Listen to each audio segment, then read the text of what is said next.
Me llamo Sarah Callan, tengo 36 años y he pasado la mitad de mi vida en el servicio militar, primero como cadete de reconocimiento, luego como estratega de contrainteligencia y, más tarde, bueno, ya lo sabrán. Pero la mañana del 17 de abril, de pie en medio del eco del campo de entrenamiento, donde la luz del sol cortaba el aire como cuchillas, no era coronel. No era nada. Yo era solo un recluta sin nombre, rodeado de uniformes verdes, posturas rígidas y el ritmo palpitante de los ejercicios. Mis botas aún conservaban el polvo de mi traslado. Mi voz aún conservaba la calma que años de trabajo clasificado no pudieron arrebatarme. Y mi padre, bueno, estaba de pie sobre todos nosotros en la plataforma con un silbato al cuello y una mirada de juicio en el rostro. Echó un vistazo a la lista, se detuvo, vio mi nombre y, con la suficiente fuerza para que toda la base lo oyera, dijo: «Es un fracaso, no apta para el servicio». Las palabras fueron más nítidas que el sol. Siguió una oleada de risas. Los cadetes se movieron, intercambiaron miradas. Los instructores de mando ni siquiera pestañearon. Ya habían visto novatadas antes, pero no como esta. No me inmuté. No lo corregí. No lo necesitaba porque no había venido aquí buscando redención. Había venido buscando la verdad. Esa misma tarde, durante la evaluación final, nos emparejaron para una simulación de combate. Me asignaron a Fisher, un cadete delgado y temperamental de Dakota del Norte que tenía algo que demostrar. Se abalanzó sobre mí con un frenesí de codazos y rodillazos, más agresivo que controlado. Le dejé creer que tenía la ventaja hasta que desmintí la mía. En los últimos 15 segundos, giré, me agaché y lo derribé con una maniobra prohibida en el entrenamiento básico, pero legal en las sombras donde había vivido. Cayó al suelo con un golpe sordo. Y ahí fue cuando sucedió. Al caer, su agarre me agarró del cuello de la camisa y la tiró hacia un lado. Unas exclamaciones rompieron el silencio porque en mi columna vertebral había un tatuaje que durante mucho tiempo se creyó ceremonial y retirado. La insignia de la unidad Kepler 9. No muchos sabían lo que significaba, pero el comandante Holston sí. Pasaba detrás de la multitud de cadetes, portapapeles en mano, sin esperar nada. Entonces vio la marca, se quedó paralizado, con los ojos clavados en los míos. Dio un paso al frente, bajó lentamente el portapapeles y se quitó la gorra. La saludamos. Su voz se quebró ligeramente. Todas las botas se silenciaron. Incluso el viento se detuvo. Mi padre, que se había mantenido tan erguido esa mañana, de repente pareció hundirse. El comandante Holston subió a la plataforma junto a él. «Tiene un rango superior al tuyo», dijo con calma, firmeza y contundencia. Nadie se movió. Nadie respiró. Y ese fue el primer momento en que empezaron a preguntarse quién era yo exactamente. Pero para mí no fue un momento de orgullo, fue un momento de exposición, porque ese tatuaje se me quedó grabado en la piel después de una misión que nunca se llevó a cabo oficialmente. Se suponía que ya no debía existir. No desde el día en que Kepler 9 fue disuelto, deshonrado y borrado de los registros. Y sin embargo, allí estaba, todavía negro, todavía desafiante, todavía mío. ¿Vieron el tatuaje? Vieron al teniente General Foster, paralizado, quitarse la gorra y saludarme frente a toda la base. Pero lo que no vieron fue todo lo que condujo a ese momento. No vieron las décadas de desdén en los ojos de mi padre, como nunca fue solo desaprobación, sino algo más profundo, algo personal. Mi existencia le recordaba algo que intentaba enterrar y odiaba que siguiera indagando. No sabían de Black Line 6, la unidad de tareas extraoficial formada en 2012, utilizada para las operaciones encubiertas más arriesgadas en zonas hostiles, donde el ejército jamás admitiría nuestra presencia. Éramos fantasmas, no teníamos nombre, ni historial, ni medallas, y operábamos con una sola regla: terminar la misión, sobrevivir si se puede. No sabían que en 2017 me declararon muerto en un incidente de fuego amigo en la frontera con Pakistán. El registro oficial decía que morí salvando a 3 diplomáticos. Lo que no decía era que la explosión que supuestamente me mató había sido provocada por alguien de dentro. Y no decía que mi padre estaba destinado a solo 11 clics ese día. Nadie preguntó por qué nunca vino a reclamar mi cuerpo. Ningún informe se precipitó incompleto y sellado en 24 horas. A nadie le extrañó que el registro de la misión se corrompiera accidentalmente, pero sabía que esa misión debía silenciarme porque había descubierto para qué se había reutilizado realmente Black Line 6. Ya no era solo información encubierta, se había convertido en algo más siniestro. Interrogatorios sin supervisión, eliminación selectiva, desechables. Ya no éramos soldados, éramos herramientas. Y el hombre que me entrenó, quien me enseñó todo, desde la infiltración hasta la estrategia de asesinato silencioso, murió en nuestra última misión porque eligió protegerme. Su muerte fue declarada colateral de combate. Su tatuaje, el que ahora llevaba, fue borrado de los registros, al igual que su nombre. Pero nunca lo olvidé. Creyeron que desaparecí después de 2017, que no podría sobrevivir sin el sistema, que la hija fallida finalmente se había esfumado, pero había pasado los últimos 5 años escondida a plena vista. Disfraz de civil, archivos ocultos, visitas discretas a las familias de los supervivientes, reconstruyendo la verdad, un informe robado, un archivo borrado, un recuerdo recuperado a la vez. Y entonces oí rumores de que el antiguo sitio de Black Line había sido reactivado, que a mi padre le habían asignado un instructor superior en ECOASE, que los nuevos reclutas estaban siendo entrenados bajo una nueva doctrina, una que resumaba la misma manipulación, la misma podredumbre sistémica que aniquiló a mi unidad. No me alisté de nuevo para servir, me reincorporé para exponer, así que entré como recluta, no como un fantasma condecorado. No como el oficial que una vez fui, sino como un nombre en blanco y un expediente limpio introducido clandestinamente en el sistema mediante una autorización que yo mismo falsifiqué. Sabía que me vería en la lista. Contaba con ello. Quería que me subestimara, que me humillara, que bajara la guardia. Porque hay algo especial en militares como él. Nunca ven venir la tormenta cuando lleva el mismo apellido. Cada ejercicio, cada instrucción, cada momento de despedida me acercaba al corazón de la operación. Estaba mapeando la nueva versión de Black Line desde dentro, identificando cada nombre, cada rostro, cada silencio que evocaba el pasado. Así que cuando Foster me saludó, ese no fue el momento que lo cambió todo. Ese fue el disparo de advertencia, porque lo que aún no sabían era esto. No solo había sobrevivido, no solo había regresado, tenía planes para desmantelar cada retorcido remanente del programa que robó a mi equipo, borró a mi mentor y me enterró en un archivo marcado como fallecido honorablemente. Esto no era venganza, era corrección, y ya había empezado. Mi nombre no estaba en la puerta. Sin rango, sin título, sin historial, solo la etiqueta de asesor de política interna asignado para apoyo de observación. Para cualquiera que leyera ese expediente, yo era un lío burocrático para convocar a los altos mandos enviados para mejorar los indicadores de moral o reevaluar el protocolo de la cadena de mando. Una molestia, un parche de política, inofensivo. Justo lo que queríamos. Solo un hombre en ECOASE sabía quién era yo en realidad. El teniente general Foster. Había servido con Falco, el hombre que nos entrenó a mí y a mi padre, el hombre que murió en la misma explosión que, según los informes, me mató. Pero Foster sabía que era mentira. Ayudó a ocultarlo, y ahora estaba ayudando a deshacerlo. Me recibió en el helipuerto, lejos de las cámaras. Su rostro no había cambiado mucho, aún curtido por décadas en el campo. Una mirada penetrante, pero con peso en el silencio entre palabras. «Trabajarás en el sector C», dijo.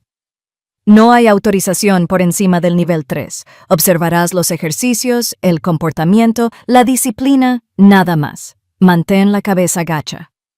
«Lo entiendo», respondí.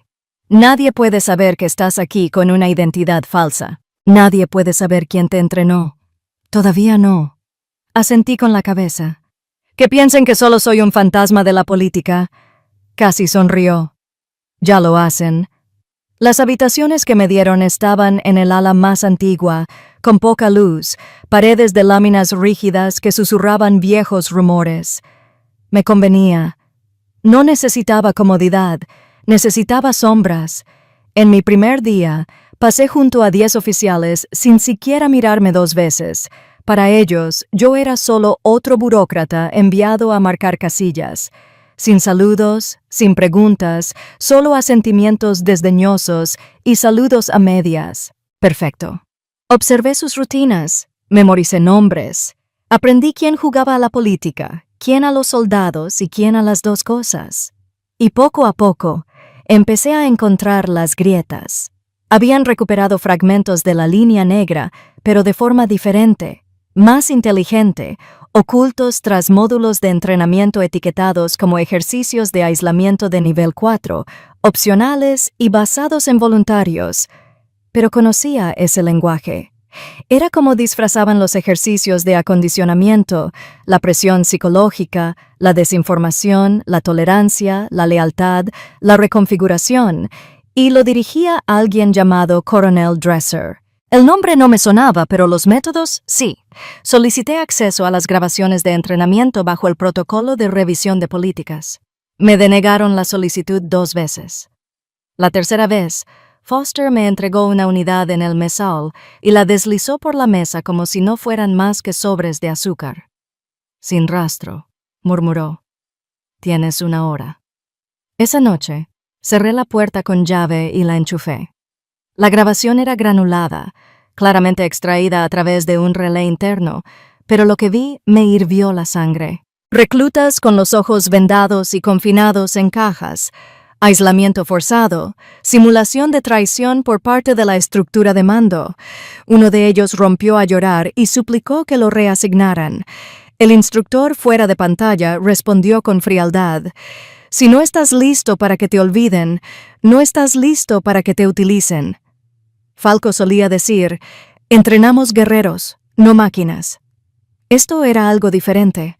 Era manipulación como doctrina. Cerré el archivo.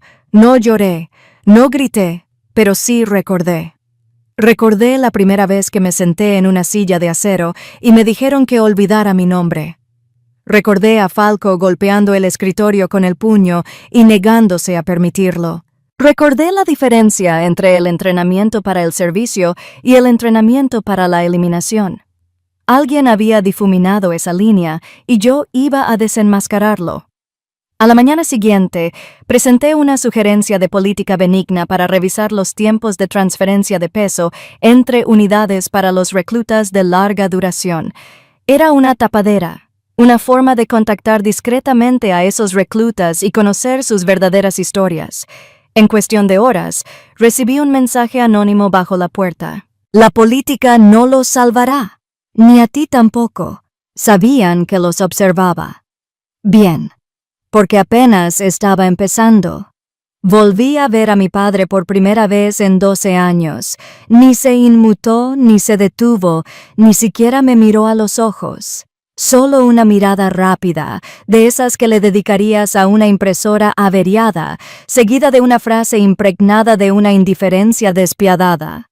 Los burócratas no duran mucho por aquí, no nos detengas. Entonces se puso a ladrarle órdenes a un joven sargento como si yo no estuviera allí. Ni reconocimiento, ni curiosidad, ni sorpresa. Pero a mí tampoco me sorprendió. Ya me había borrado una vez. Todavía recuerdo la mañana en que me sacaron de Obsidian pocos días antes de la fase final. Sin aviso, sin explicación. El expediente que me entregaron tenía una sola línea fría escrita en tinta negra. Psicológicamente incapacitado tras la exposición al combate. No era cierto. Había aprobado todas las evaluaciones, superado todas las marcas. Incluso el propio Falco había dicho que era la mejor que había entrenado en una década. Quizá más. Pero ese era el problema. Falco me eligió a mí, no a él. Y mi padre no lo soportó. Era un veterano, un oficial condecorado. reverenciado por sus subalternos, temido por sus enemigos, un hombre de férrea reputación, pero en privado era frágil, sobre todo en lo que a legado se refiere. Falco me dijo una vez: «Tu padre quiere ser honrado, tú quieres ser útil, por eso te elegí». Lo dijo como si fuera sencillo, pero no lo era. No solo heredé su nombre, heredé su sombra. Cada paso que daba le recordaba en qué no se había convertido. Y el día que Falco dijo que yo lideraría la nueva generación de la línea negra, mi padre tomó una decisión, movió sus influencias, falsificó informes, usó su rango, su influencia, su amargura y me eliminó. Esa fue la primera vez que me eliminó, y ahora, 12 años después, estaba a punto de hacerlo de nuevo. Pero algo había cambiado. Esta vez no era yo quien luchaba por un puesto. Ya me había elegido el único comandante que importaba. Y más que eso, no estaba aquí para ganarme la aprobación. Estaba aquí para desmantelar la mentira. Lo observé desde la distancia ese día mientras se pavoneaba por el campo con su portapapeles y su ego. El soldado se erguía en su presencia. Le gustaba eso. Vivía para ello. Pero lo conocía demasiado bien. Cada orden brusca era una compensación. Cada crítica severa, una proyección. Cada vez que llamaba débil a un soldado, intentaba enterrar la imagen de Falco eligiendo a otro. Seguí el protocolo, observé en silencio y tomé notas. Luego vino la simulación de la tarde, lo que llamaban simulacro de respuesta al protocolo de pérdida. Estaba diseñado para comprobar cómo funciona una unidad tras perder a su líder. Pero mi padre reescribió el guión. En lugar de centrarse en la cohesión del equipo, reprendió a un joven teniente por dudar durante un momento decisivo. Gritó delante de todos, rompió el expediente del hombre por la mitad y le dijo que nunca volvería a usar el uniforme de mando. Todo era parte de la lección. Dijo que no. Era personal. Siempre lo fue. Más tarde presenté una denuncia silenciosa. Denuncié el comportamiento, no al hombre. No quería que lo expulsaran, todavía no. Quería que estuviera visible, quería que otros empezaran a ver lo que yo había visto siempre, que su liderazgo era pura actuación, que su legado era papel, que lideraba ignorando a los demás, que me había eliminado una vez y, al hacerlo, había acortado su propio futuro. Porque ahora yo era quien tenía la pluma, y esta vez no sobreviviría a la edición. Me pusieron en la unidad Bravo. Ahí es donde tiran a los que no pueden correr ni un kilómetro sin toser hasta los pulmones, ni disparar sin cerrar los ojos. Nuestro equipo consistía en chalecos anticuados que apenas se abrochaban, calms con estática, un rifle venía sin percutor, otro tenía el cañón deformado. No ocultaron el sabotaje, lo hicieron parecer una broma. El sargento Madsen, el oficial de entrenamiento asignado a nosotros, nunca leyó los ejercicios en voz alta, daba órdenes vagas y las modificaba a mitad de camino, solo para luego acusarnos de desobedecer el protocolo. Nos enfrentó a equipos alfa en enfrentamientos imposibles, rondas de simulación de combate en terrenos desequilibrados y sin instrucción. Una vez nos enviaron a una operación nocturna con una sola visor de visión nocturna configurado para 5 soldados. Madsen dijo que era una prueba de adaptabilidad. Pfizer se rió. Fisher siempre se reía. Era el más ruidoso de la unidad, de complexión delgada, con el cabello siempre empapado de sudor, con la mirada atenta en busca de problemas que pudiera incendiar. «Oye, Callan», gritó una mañana en el campo de tiro, ¿estás aquí para calificarnos o necesitas que te recordemos hacia dónde apunta el cañón? Algunos de los otros rieron entre dientes. Yo ni me inmuté. Falco me enseñó qué hacer cuando alguien intenta provocarte una reacción. No malgastes palabras. Haz que se arrepientan de haber preguntado. Cargué una sola bala. Ajusté la mira defectuosa. Respiré hondo. Fisher seguía burlándose. Mientras aún lo descifraba, disparé ligeramente en ángulo. Sin levantar la culata del todo hasta el hombro, el disparo tronó. El blanco, a 100 yardas de distancia, atravesó la diana limpiamente. La burla cesó. Incluso la sonrisa burlona de Fisher se tensó, pero Madsen no dijo ni una palabra. Registraba el disparo como un fallo. No solo intentaban ponerme a prueba, intentaban borrarme de la faz de la tierra otra vez. La sutil hostilidad no provenía solo de Pfizer, provenía de los instructores, los evaluadores, el personal de logística. Mi documentación siempre llegaba tarde. Mi munición se contaba mal cada 2 semanas. Una vez alguien me cambió las botas por unas más pequeñas. Era el tipo de sabotaje que no se podía denunciar sin parecer paranoico, pero era real, muerte por 1000 cortes. Y aún así no dije nada porque había aprendido que la mejor manera de exponer un sistema no es gritarlo, es sobrevivir lo suficiente para que se revele. Y algo más grande estaba sucediendo bajo la superficie. Durante la vaca vi soldados intercambiando notas codificadas, nombres garabateados en bandejas de puré de papas, extrañas formaciones en sobres de azúcar sobre las mesas. Por la noche, alguien se escabullía del cuartel sin activar los sensores del pasillo. Alguien estaba llevando a cabo una operación paralela, sin autorización, cuidadosamente oculta. Y el nombre que seguía apareciendo, siempre susurrado, nunca escrito, era Falco. Creían que no me había dado cuenta. Creían que no estaba hecho para ver las cosas desde otro ángulo, pero no estaba allí para hacer amigos. Estaba allí para encontrar lo que enterraron. Y la única manera de desenterrarlo era hacerles creer que no sabía sostener una pala. A eso se refería Falco cuando dijo, «A veces el silencio es tu arma más afilada». Así que me quedé callado. Aguanté los golpes, dejé que sabotearan cada prueba, dejé que Fisher se dejara llevar, dejé que Madsen siguiera distorsionando los ejercicios. Y cuando llegara el momento de darme munición real y un mapa en blanco, les demostraría lo profundamente que recordaba cada lección que Falco me había grabado en la memoria. Pero primero tuve que soportar su ruido. Porque eso es lo que hace un fantasma antes de regresar. Observa. Llamaron a mi puerta. 2 golpes cortos, uno largo. Era la señal de que habían llegado los informes de logística.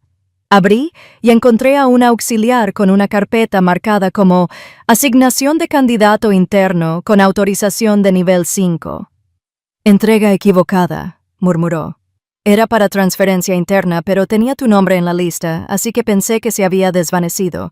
Tomé la carpeta de todos modos. Dentro había documentos sobre una nueva cohorte de entrenamiento avanzado clasificada como autónoma externa, un resurgimiento de la misma doctrina que una vez definió a Black Line 6. Y ahí estaba mi nombre. Sarah Callan, nominada para la selección, evaluada, aprobada. Pero grapada al dorso había una nota manuscrita. La tinta, tan apretada que abolló el papel. Rechazada. Psicológicamente incapacitada. De vuelta al remitente, firmada por el coronel D. Callan, mi padre. Me golpeó como una ola de frío. Así que esta era la segunda vez. El primero fue cuando Falco creó la lista final de candidatos para el proyecto Obsidiana. Quedé entre los 3 primeros. Por alguna razón, mi nombre nunca apareció en el panel de selección. Nadie me dijo por qué. Más tarde, supe que Falco me había aprobado, pero el comando lo anuló. Alguien con un cargo superior había presentado una intervención alegando inestabilidad emocional tras el despliegue. Había pasado años creyendo que era porque me había derrumbado, que quizá tenían razón, que quizá había imaginado lo que Falco veía en mí. Pero ahora tenía la verdad en mis manos por partida doble. 2 versiones distintas de mí, una a los 25, otra a los 33, silenciadas por el mismo hombre. La voz de Fisher me sobresaltó. Se suponía que no debías entender eso. Me giré. Estaba de pie en el pasillo, con los brazos cruzados y la mirada más penetrante que de costumbre. ¿Cuánto tiempo llevas ahí? Bastante, dijo. Esta vez sin sonreír. No eres solo un observador, ¿verdad? No respondí. No me presionó, solo asintió levemente y se alejó. Desde ese día, su mirada me siguió de otra manera. Menos burla, más calculadora. Dejó de interrumpirme durante los ejercicios. Transmitía información más rápido durante las simulaciones tácticas. No era amigable, pero sí alineado. Algo cambió y me di cuenta de que Fisher no era tonto, solo estaba enojado, solo descolocado. Como una granada, alguien olvidó apuntar. Tal vez había visto suficiente del sistema como para reconocer un patrón. Esa carpeta no era solo una oportunidad perdida, era la prueba de que el mérito no bastaba, que la sangre podía ser más espesa que el protocolo, pero también mucho más venenosa. Esa mañana, metí la carpeta en la costura debajo de mi litera. No confronté a mi padre. Todavía no, porque la gente como él, que cree poder reescribir el futuro de alguien con una sola firma, no entiende la confrontación silenciosa. Entienden la exposición, lo público, lo irrefutable, y yo aún no estaba lista. Pero me estaba acercando. La carpeta lo confirmaba. No era solo sabotaje, era miedo. Temían al fantasma de Blackline. Temían que si alguien como yo volvía a ser el centro de atención, resurgirían las preguntas sobre por qué terminó el programa, por qué desapareció Falco, por qué la mitad del equipo se retiró bajo acuerdos de confidencialidad sellados y por qué al estudiante en quien más creía nunca se le permitió hablar. Estaba harta de que me borraran la próxima vez que intentaran enterrar mi expediente. Yo sería quien llevaría la pluma. Era casi medianoche cuando la vi detrás del almacén entre las cajas de suministros y la cerca. Con las botas metidas bajo los brazos, bien abrigada, no por el frío, sino por algo más. Megan Nuan, joven, lista, una de las mejores en las anteriores pruebas de tiro. A Falco le habría gustado su francotirador, observador, tranquilo, pero no tímido, y aún así, estaba llorando. No me anuncié, solo me quedé allí un momento. Las sombras nos cubrían a ambos. Cuando finalmente me vio, ni se inmutó. «Sé que no debería estar aquí», dijo con voz quebrada. «Me voy enseguida», negué con la cabeza. «No estoy aquí para denunciarte. Eso fue todo». Se rompió el silencio. Pasé la simulación táctica. «Lo sé», susurró. «Cada movimiento, cada objetivo». Dirigí bien a mi equipo, seguí todos los protocolos. Se secó los ojos, pero seguían marcados como reprobados. Esperé.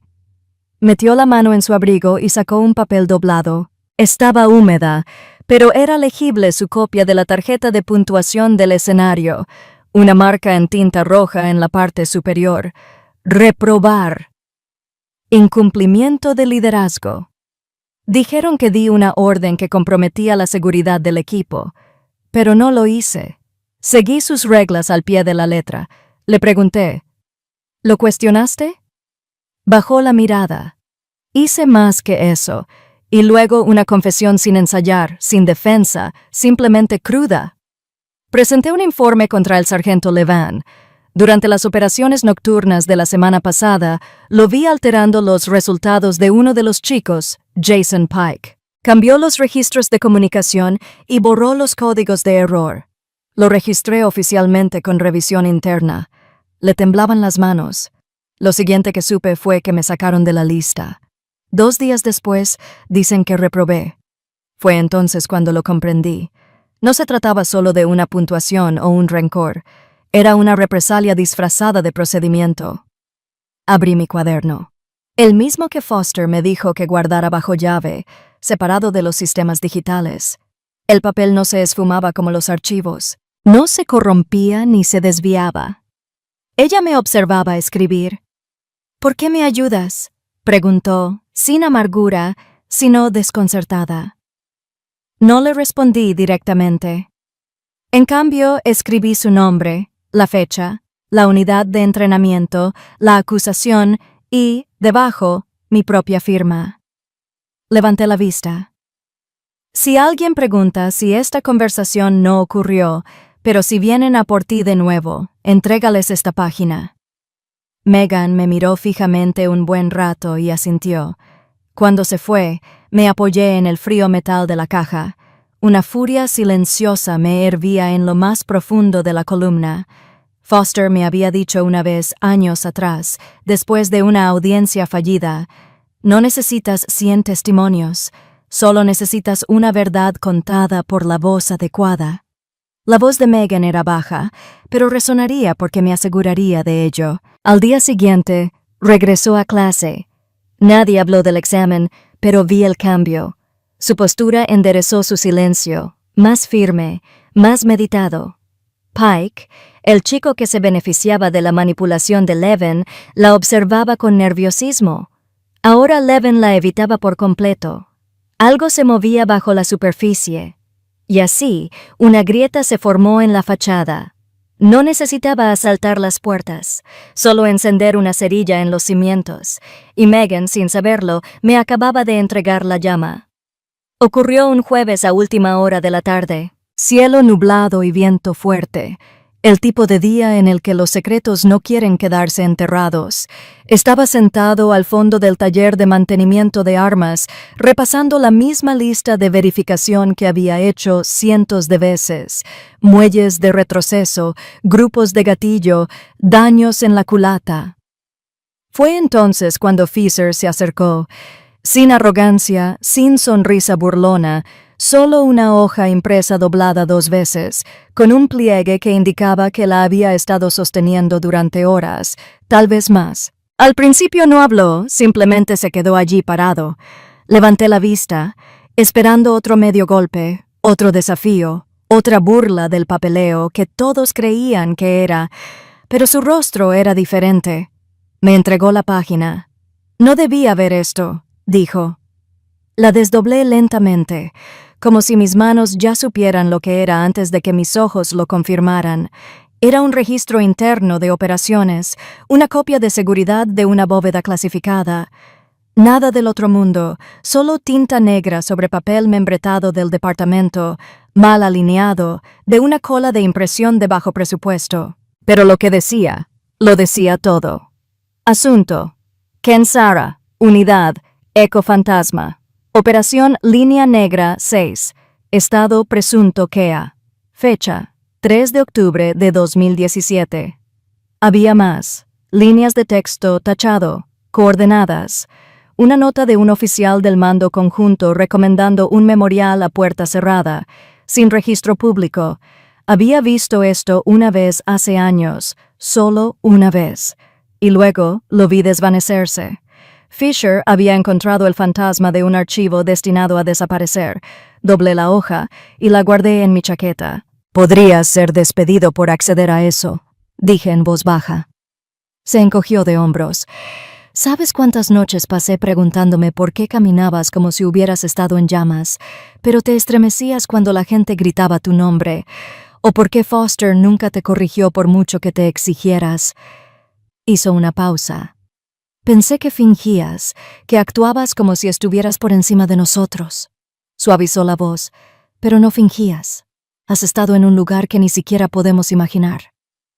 Hubo un silencio entre nosotros. Luego añadió: «No eres solo un observador. Eres el único en este maldito lugar que ya pasó la prueba en la que intentan reprobarnos». No respondí de inmediato. En cambio, dejé que mis dedos se deslizaran sobre la tinta descolorida. Un recuerdo impreso. Mi propio nombre flanqueado por la muerte. Supuestamente, K.I.O. Así lo llamaban. Recordé cómo mi sangre había empapado la arena esa noche. El peso del hombre que arrastraba sobre mi espalda, ambos cojeando entre disparos. La orden de apagón. El silencio de la radio. El momento en que la voz de Falco se quebró, se calmó no por miedo, sino por la rabia impotente. Y luego la quietud, el acuerdo, el obituario falso. Me enterraron sin ver un cuerpo.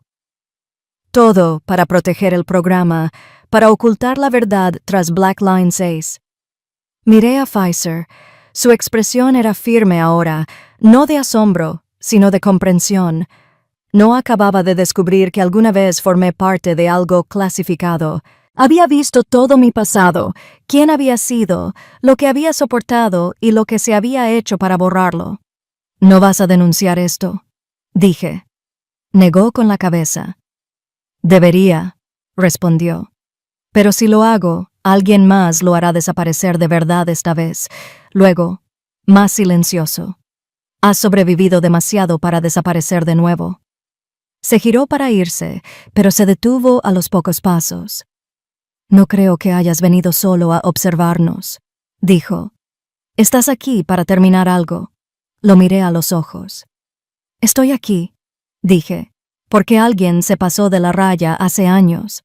Y este lugar, esta base, es donde empezó todo. Esa noche no dormí. Revisé el expediente línea por línea, memorizando cada frase. La acción de Fisher lo había cambiado todo. Ya no era un aprendiz más. Ahora era una carga o un aliado. Quizás ambas cosas. En cualquier caso, ya no éramos desconocidos en lados opuestos del aula. Éramos sobrevivientes de una verdad demasiado aguda para olvidar. Y al entregarme ese archivo, no solo se había pasado de la raya, había elegido estar al otro lado conmigo. No dormí esa noche. La copia impresa que me dio Fisher estaba sobre el escritorio de mi habitación, iluminada por el parpadeo de una lámpara moribunda, mi nombre, mi muerte, el archivo que nunca volvería a ver. Falco me dijo una vez que hay dos tipos de verdad, el tipo que te libera y el que ata a quienes intentan borrarlo. Este hizo ambas cosas. A las 4:00 guardé el documento en una carpeta marrón estándar, sin escribir nada en la pestaña, ni anotaciones, ni marcas, solo el papel original, aún caliente por haber estado en mis manos demasiado tiempo. Caminé hacia el ala administrativa en silencio. Las luces eran tenues. El pasillo olía a cera para pisos y papel viejo. No toqué al abrir la puerta de la oficina de mi padre. No estaba. Eso ya lo esperaba. Dejé la carpeta en el centro de su escritorio, luego saqué un bolígrafo de mi chaqueta y garabateé una frase en una página arrancada de mi cuaderno de campo. Esta vez, ¿quieres firmarlo tú mismo?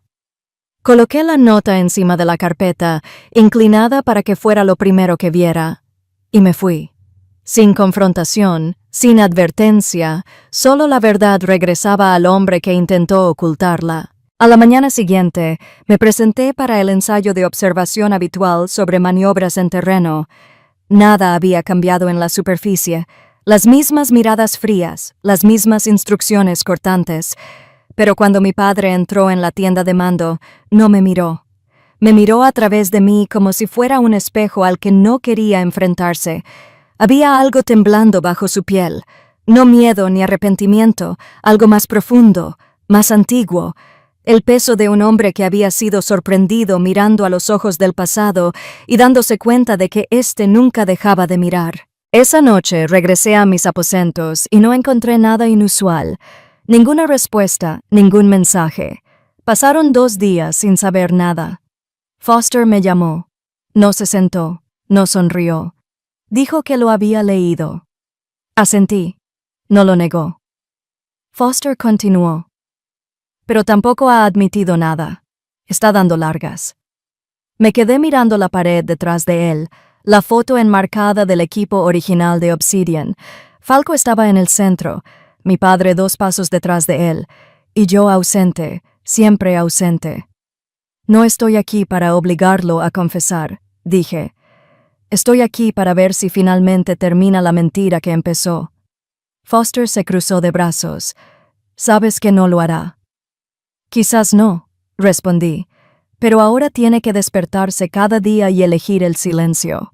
Eso es diferente a esconderse tras él. Al 5.º día, durante una sesión informativa a puerta cerrada con el personal de capacitación, mi padre entró sin avisar. Tenía la carpeta en la mano. La misma carpeta, con la nota aún escondida bajo la solapa. Recorrió la sala con la mirada y la colocó sobre la mesa central. No dijo nada, simplemente lo dejó allí y salió. La sala quedó en silencio. Uno de los instructores junior extendió la mano hacia la carpeta. Foster lo detuvo. No es tuyo para abrirla, dijo. Todavía no. Más tarde regresé a mi habitación.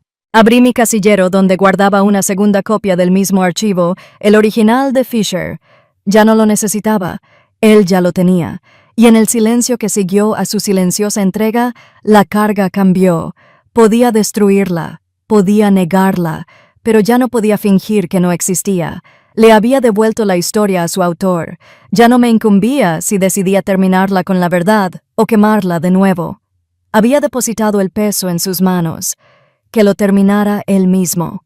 El recinto de la graduación estaba frío esa mañana, aunque el sol había salido despejado. Los reclutas estaban de pie, con sus botas de formación alineadas con precisión sobre la grava que aún recordaba las tormentas de noches pasadas. Yo estaba en la última fila, sin insignias, sin cintas, sin placa con mi nombre, solo una sombra al borde de una ceremonia de la que nunca debí haber formado parte. Entregaron condecoraciones. Los líderes de unidad dieron un paso al frente. Fisher recibió el suyo con una mirada apenas disimulada en mi dirección. Llamaron a Megan y sentí un alivio en el pecho al verla cruzar el campo con una dignidad que nunca antes le habían permitido. Entonces mi padre subió al escenario. Se paró detrás del podio como lo había hecho 1000 veces. Con voz firme, hombros tensos, la imagen perfecta del mando. Empezó. Me entregaron un expediente, pero no tenía palabras para escribir, ni rango que asignar, ni comentario que presentar. Es demasiado vacío para reconocerlo, demasiado vago para justificarlo. No dijo mi nombre. No hacía falta. Todos lo sabían. El aire se hizo más denso a mi alrededor. Los reclutas se giraron levemente, lo justo para mirarme antes de volver a sus posiciones. No tengo nada que decir sobre la asesora Kaylin. No hay nada en su historial que pueda comentar. Y por eso no lo haré. Dimitió. Eso fue todo. Sin honor, sin reconocimiento, ni siquiera una despedida. Solo silencio. Pero antes de que nadie pudiera moverse, antes de que la ceremonia terminara, otra figura salió. El teniente General Foster. Su paso era lento, mesurado, intencional. No habló al cruzar la plataforma. No se detuvo donde solían estar los oradores. Pasó directamente junto al micrófono, junto a las banderas, hasta la mesa de registros de entrenamiento y colocó una carpeta roja en el centro. Su lomo estaba agrietado por el paso del tiempo. El emblema se desvaneció, pero aún era inconfundible. La cresta de obsidiana se partió por la mitad. Una docena de cabezas se giraron.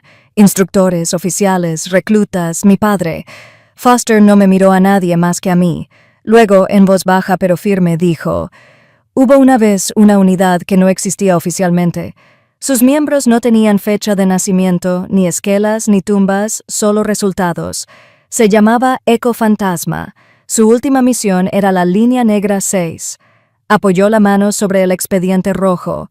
Su comandante figuraba como dado por muerto en 2017, pero algunos nunca lo creímos. El silencio se transformó, se volvió más agudo, electrizante. Vi a mi padre dar un paso al frente, pero Foster levantó la mano, no en señal de protesta, sino de mando. El mismo gesto que nos entrenaron para obedecer sin vacilar. Se llama Sarah Collin. Lideró a 6 agentes en una misión que nadie más tocaría. Nunca regresaron, pero ella sí. Rota, invisible, borrada por las mismas manos que la entrenaron. Hizo una pausa y ella regresó, no para reclamar lo que se había llevado, sino para proteger lo que quedaba. Abrió el expediente rojo. En la página superior estaba mi foto con el equipo táctico completo. Debajo, el estado era presuntamente muerto. Informe de la misión suprimido por orden. 1973-B. Clasificación: Comando de Eco Fantasma. Foster se giró hacia el grupo reunido. Te dijeron que era una observadora, que su expediente estaba vacío, pero la verdad nunca se perdió. Estaba oculta. Él me devolvió la mirada. Y ya no lo está. Entonces hizo algo que nunca esperé. Saludó. No por lástima ni como ceremonia, sino con la precisión de quien sabía exactamente lo que costaba ese gesto. Y poco a poco, uno a uno, otros la siguieron. Primero Megan, luego Fisher, luego el instructor que intentó reprobarla, luego el recluta que una vez se rió de mi falta de insignia, y finalmente, aunque tardó más de lo debido, mi padre. No dijo ni una palabra, pero se llevó la mano a la frente, un saludo silencioso, reticente y amargo. Y por primera vez en 12 años, vi sus ojos no como los de mi padre, sino como los de un hombre que finalmente comprendió que el legado que intentó borrar ahora lo superaba. Al concluir la ceremonia, no hubo anuncios ni aplausos. Pero el silencio que permaneció ya no era el mismo. No era el silencio de la omisión, era el silencio del reconocimiento, de esos que dicen más que las palabras. El silencio aún flotaba en el aire cuando Foster se giró hacia mi padre. No alzó la voz. No le hacía falta. Sus palabras fueron nítidas y cortantes, como algo que debía haberse hecho hace tiempo. ¿Conoces ese tatuaje?, dijo. Los dos soñábamos con ganármelo, pero solo uno de nosotros fue elegido por Falco. Mi padre apretó la mandíbula. Foster dio un paso lento hacia el borde de la plataforma y luego se giró para encarar a los reclutas. Su voz sonaba con determinación, ya no para la confrontación, sino para la claridad.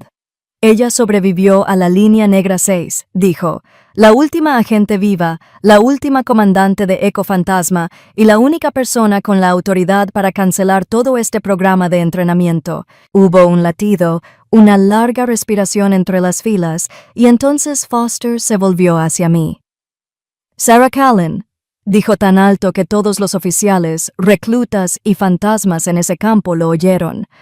Ahora tienes más rango que todos en este terreno. Me quedé quieto. Mi instinto me decía, quieto, agachado, no rompas la formación. Pero Foster levantó la mano en señal de saludo. No al pasado, no al protocolo, sino a mí. Y luego me siguieron.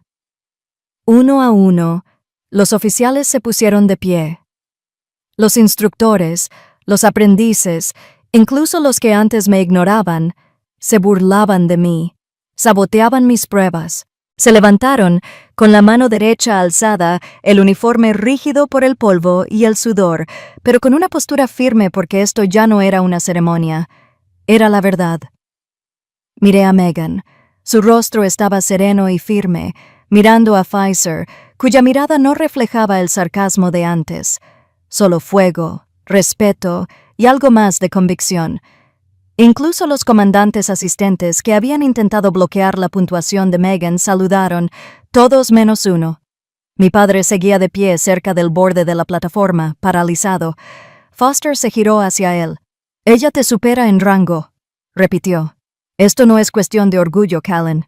Esto es estructura, reconocimiento y consecuencia».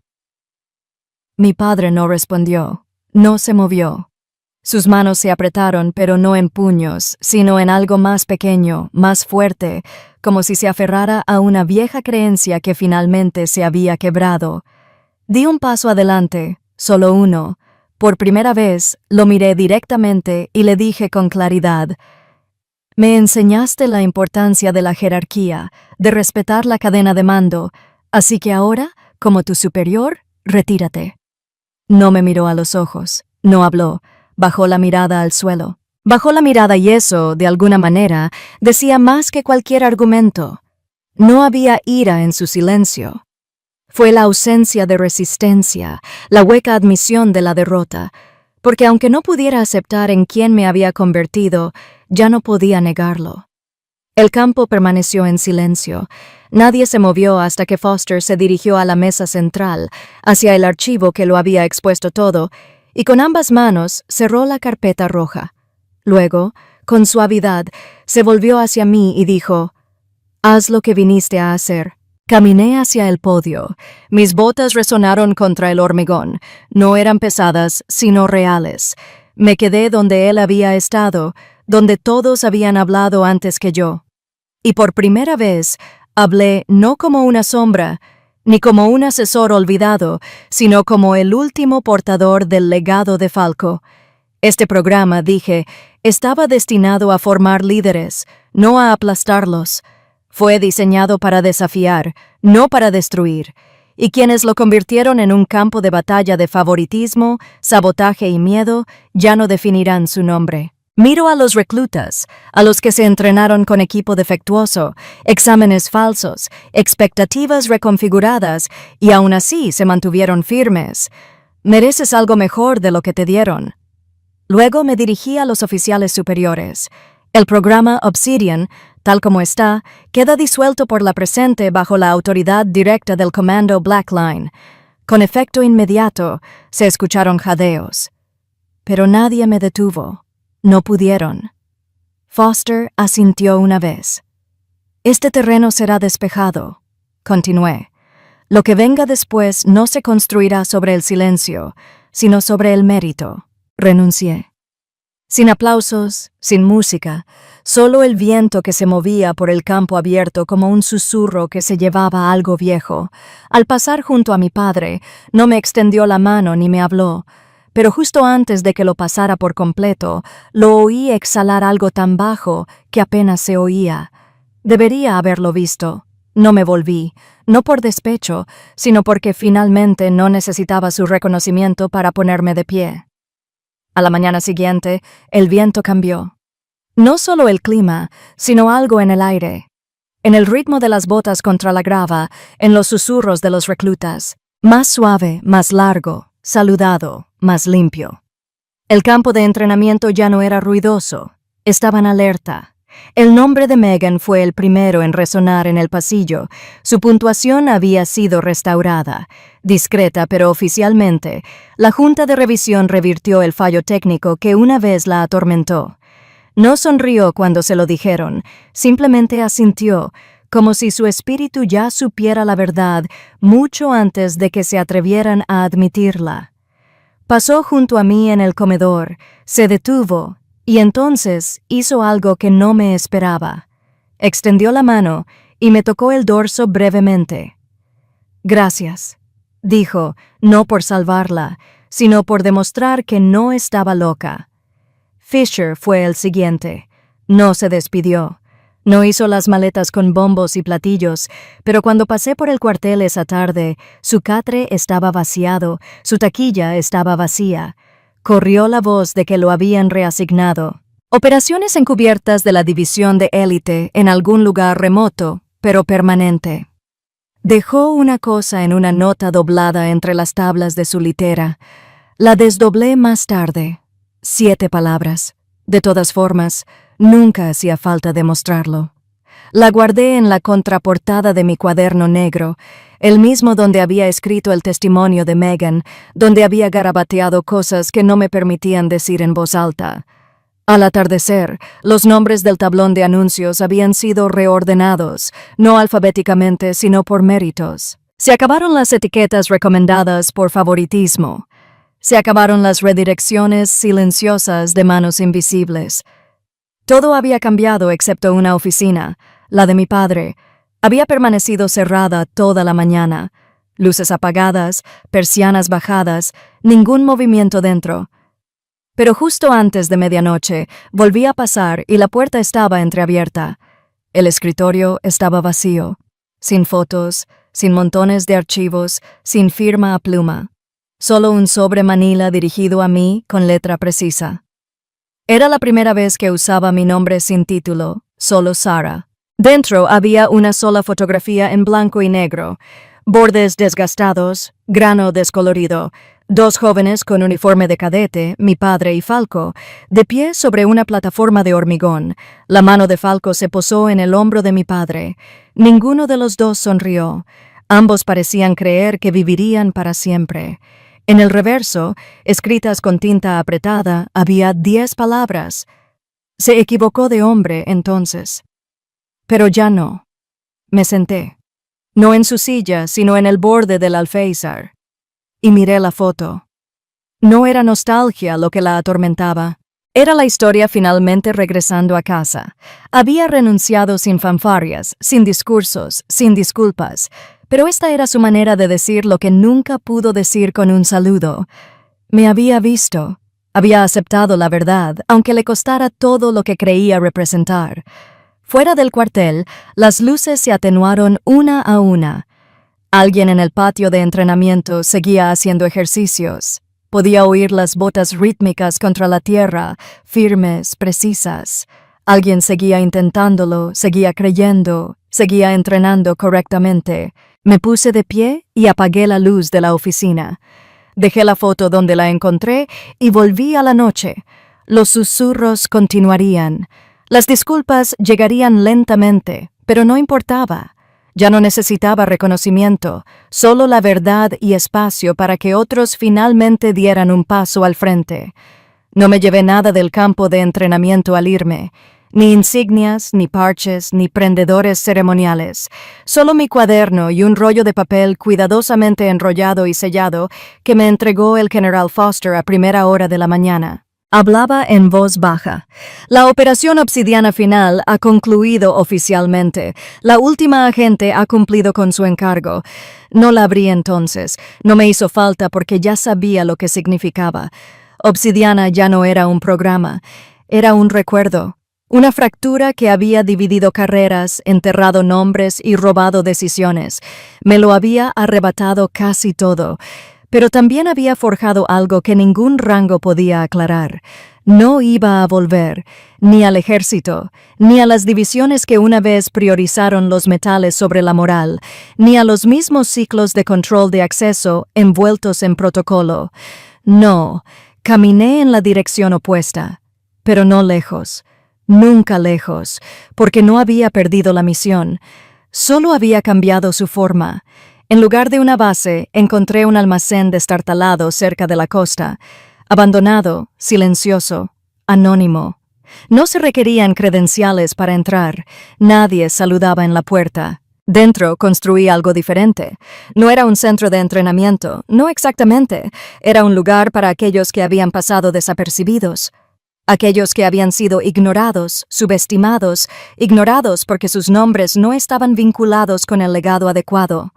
Mujeres a las que se les había llamado demasiado blandas, hombres a los que se les había dicho que no encajaban en la cultura, inmigrantes cuyos acentos eran objeto de burla, veteranos dados de baja con silencio en lugar de honor, venían todas las semanas. No muchos, a veces solo 1, a veces 5. Pero los entreno como Falco me entrenó a mí.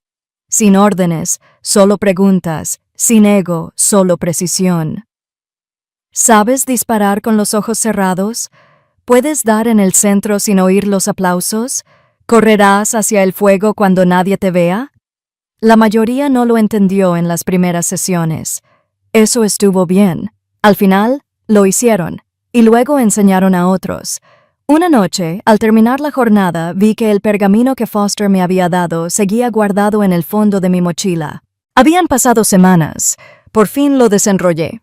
Dentro había una declaración formal de cierre, firmas de 6 oficiales superiores, una desclasificación final de Obsidiana con un sello roto, el mismo escudo que Falco lució bajo su chaleco. Al pie, escrito a mano con tinta oscura, no te entrenaron para liderar. Te convertiste en líder sobreviviendo, sin título, sin sinceridad.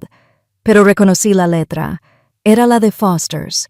Me quedé en silencio un buen rato, recordando cada pasillo al que no me invitaron, cada carpeta que nunca llegó a mis manos, cada instructor que me miró como si fuera un fantasma. Y entonces recordé el único disparo, el que Falco me obligó a realizar. Con los ojos cerrados, sin órdenes, sin público, solo el objetivo. Doblé el pergamino con cuidado, no por reverencia, sino por respeto. Luego lo coloqué al final de mi cuaderno, detrás de todo lo demás, detrás de las palabras de Megan, detrás de la carta de Fisher, detrás del nombre que una vez me dio por muerto. Y escribí una última entrada. El fin de Obsidian no es el fin de aquellos a quienes moldeó. Esa noche salí de la sala de entrenamiento. No había ninguna bandera sobre la puerta, ni se oía ningún himno, solo el viento y el lento sonido de pasos. Alguien lo sabía, llegando temprano, probablemente nervioso. Sonreí porque sabía exactamente por dónde empezar, y sabía que nunca tendrían que pedir permiso para ser vistos. No conté esta historia para que me reconocieran. La conté porque sé lo que es ser borrado, Ver tu nombre desaparecer de una lista, ser ignorado, que tu verdad quede enterrada más profundamente que tu fracaso. Y si estás leyendo esto, si alguna vez te han dicho que no eres suficiente, que no estás listo, que no vales la pena, quiero que sepas algo muy simple y muy cierto. No estás solo. Me tacharon quienes se suponía que debían protegerme. Dudaron de mí quienes decían conocerme, pero nunca taché mi propio nombre. Y eso era lo que importaba, porque a veces el reconocimiento no llega en forma de aplausos, llega en silencio. Llega como el momento en que alguien que una vez te miró por encima del hombro finalmente te ve. El verdadero tú, no el de uniforme, no el de la sombra, no el que imaginaron, sino el que se quedó, el que perduró, el que se levantó. Ese es el tú al que me dirijo hoy. Este no es un mensaje para soldados, no es un mensaje para quienes tienen medallas o rangos, es un mensaje para cualquiera que alguna vez haya tenido que ponerse de pie sin que se lo pidieran. Para cualquiera que haya tenido que demostrar que pertenecía a un lugar que nunca lo recibió. Para cualquiera que caminó entre el fuego en silencio y salió con la verdad, no un trofeo. No estás roto, no eres invisible, y tu silencio no es tu fracaso, es tu registro, tu silencioso registro de cada vez que hiciste lo correcto sin que nadie se diera cuenta, de cada vez que alzaste la voz y te ignoraron, de cada vez que te quedaste cuando irte habría sido más fácil. No necesitas su firma, no necesitas su permiso, porque el único documento que importa es el que escribes cada día con tus acciones, tus decisiones, tu negativa a desaparecer. Así que si alguna vez te preguntas quién eres, eres quien se quedó. Eres quien sigue apareciendo. Eres quien estaba destinado a estar aquí, aunque nadie te haya invitado. Esa es tu autorización. Ese es tu legado. Y tal vez esa sea tu orden. Antes de despedirnos, quiero pedirte algo sencillo. ¿Desde dónde me miras? ¿Es una mañana tranquila, con el café caliente en las manos? ¿O es una de esas noches en las que historias como esta te hacen compañía? Donde quiera que estés, te veo. Puede que nunca sepa tu nombre, pero conozco tu historia porque la has vivido. Y si esta historia te conmovió, si te despertó algo olvidado o te recordó quién siempre has sido, espero que consideres unirte a nosotros. No solo para escuchar más historias como la mía, sino para formar parte de algo más tierno, más valiente, una comunidad que aún cree en los callados, los constantes, los que no gritan, pero que siguen presentes. Suscríbete si quieres seguir o simplemente deja un comentario. Cuéntanos dónde estás. Leemos cada una de ellas porque detrás de cada historia hay alguien como tú. Y por si nadie te lo ha dicho últimamente, no es demasiado tarde, no estás muy lejos, y no te hemos olvidado. Sigues aquí, y eso es todo. Gracias por tu tiempo, gracias por tu corazón. Lleva esta historia contigo. Y cuando llegue el día en que alguien intente borrarte de nuevo, vuelve a escribir tu nombre con tinta, en silencio, con verdad, porque nunca necesitaste permiso, solo un recordatorio. Nos vemos en la próxima historia. Hasta entonces, sigue adelante.